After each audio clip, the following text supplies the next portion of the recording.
nom du Père, du Fils et du Saint-Esprit. Amen.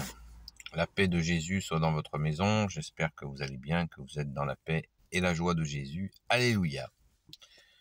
Mais je fais suite à une question à propos de l'Apocalypse où une femme est représentée avec donc habillée du soleil et la lune, il y a un croissant de lune sous ses pas. Alors c'est ce chapitre 12 de l'Apocalypse qui est en question. Alors, je vais faire un méga préambule. Pourquoi? Parce que prétendre avoir compris l'Apocalypse, il faudrait être sacrément gonflé, quoi. Prétendre dire l'Apocalypse veut dire ça avec certitude, faut être sacrément, à mon avis, il faut... Enfin bon, bref, ça ne se fait pas. À mon humble avis, ça ne se fait pas de dire que tel et tel texte de l'Apocalypse correspondent exactement à ça. Non. L'Apocalypse, il y a des gens qui ont passé leur vie à essayer de l'interpréter. Il y a même des interprétations de personnes, il y a déjà très très longtemps, il y a des siècles qui ont interprété, et quand on le lit, on lit leur interprétation, on comprend bien qu'il y a des moments, ils sont à côté, vu que nous avons un peu plus de recul encore. Puisque donc, à mon humble avis, l'Apocalypse n'est pas à interpréter exactement. L'Apocalypse, c'est un mouvement, vous savez tous, si vous ne le savez pas, ben vous l'en prendrez avec certitude, c'est que Apocalypse veut dire révélation. Donc, la révélation, et ça nous donne une idée du combat,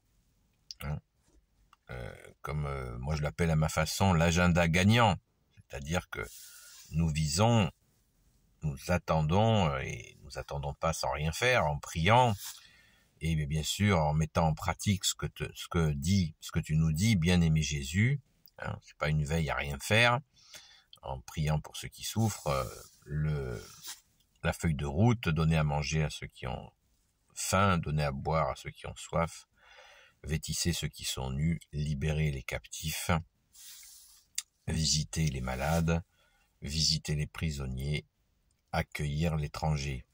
Donc ça, il nous faut le faire puisque c'est ce qu'il plaît au Père, au Fils Jésus et au Saint-Esprit. On n'attend pas les bras ballants le second avènement de Jésus qui viendra dans sa gloire sur ses nuées d'anges, pas du tout comme le premier avènement, vous le savez, ça aussi certainement. Donc, faut considérer, à mon avis, on considère l'Apocalypse, chacun fait ce qu'il veut, moi je considère l'Apocalypse comme une explication dans le combat qui existe entre le bien, l'agenda gagnant du Père, du Fils Jésus et du Saint-Esprit et les forces bien sûr de Satan, les forces des ténèbres. Alors des indications sont données dans cet Apocalypse, c'est dans ce chapitre 12, il nous est décrit une femme qui est donc vêtue du soleil, je viens de vous le dire, revêtue du soleil et qui a la lune sous ses pas. Donc la question que m'a posée ce nouvel abonné, cette personne que je salue bien, ainsi que sa compagne, et la question qu'il me posait, c'est qu'est-ce que ça veut dire qu'elle a la lune sous ses pas? Eh bien là, il y a 1 million d'interprétations, bien sûr, comme je viens de vous le dire. Et je prétends pas que moi je l'ai trouvé la bonne, j'insiste là-dessus. Je ne le prétends pas, ce serait vraiment être très très prétentieux que de se dire, moi je me pose des questions. En lisant l'Apocalypse, je me pose des questions. Et bien sûr, j'essaie de m'ouvrir le plus possible à notre seul enseignant, notre bien-aimé Jésus. Alléluia. Donc, il nous faut savoir raison garder, être raisonnable, pas être dans la démesure à dire « oui, moi je sais ». Non, ça c'est pas possible.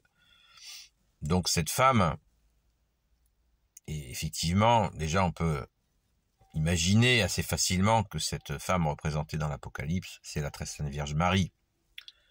Alors certains disent, mais non, c'est l'humanité qu'elle représente, etc. Chacun, vous voyez, a des pour vous dire que les interprétations sont nombreuses. Seulement, cette femme enfante d'un enfant. Donc là, ça commence à être plus précis pour notre Sainte Mère Marie. Donc, vous voyez, on procède par escalier, par déduction de déduction, mais sans aller trop loin, parce que c'est trop complexe. Modestie sur ce sujet. Oh là là, grande modestie. Je vous y invite vraiment. Et de toujours considérer ce que vous entendez dans l'interrogation et en essayant de se mettre, bien sûr, sous le regard, en présence de toi, Jésus, pour vraiment accueillir les informations et les méditer tranquillement. Voilà. Sans volonté marquée comme 1 et 1 font 2. Voilà, bon, on continue. Donc cette lune, qu'est-ce qu'elle fait? Elle est habillée du soleil. On sait que Jésus, le Christ, est la lumière. Le credo nous le dit. Lumière, le Saint Credo de Nicée nous le dit. Jésus est la lumière, né de la lumière. Vrai Dieu, né du vrai Dieu. Engendré, non pas créé, de même nature que le Père. Donc Jésus, on sait que Jésus est la lumière par le Saint Credo. Vous voyez, on fait des croisements. Et elle est habillée de la lumière, elle est habillée du soleil. C'est Jésus, le soleil d'amour. Donc elle est habillée, bien sûr, par celui qu'elle a enfanté. C'est parfaitement logique. Sous réserve, bien entendu. Sous réserve, tout. On s'interroge ensemble. Et alors la lune est sous ses pas. Ah, la lune. Alors la lune, les interprétations de la lune. Vous imaginez, moi, en 12 minutes, je vais vous faire une interprétation d'un chapitre de l'Apocalypse. En 12 minutes, ce serait pas raisonnable. Voilà. Bon, qu'est-ce qu'on peut dire de la lune? La lune, dans la symbolique biblique, c'est pour certains, c'est les années, c'est les périodes. Puisque vous savez que la lune elle change tout le temps. Donc les gens qui ont fait des premiers calendriers se basaient sur la lune. Voilà. Donc elle est dans le temps. Elle marque le temps, cette lune. Pour certains, c'est un marquage du temps. Marie dans les temps, la très sainte Vierge dans les temps.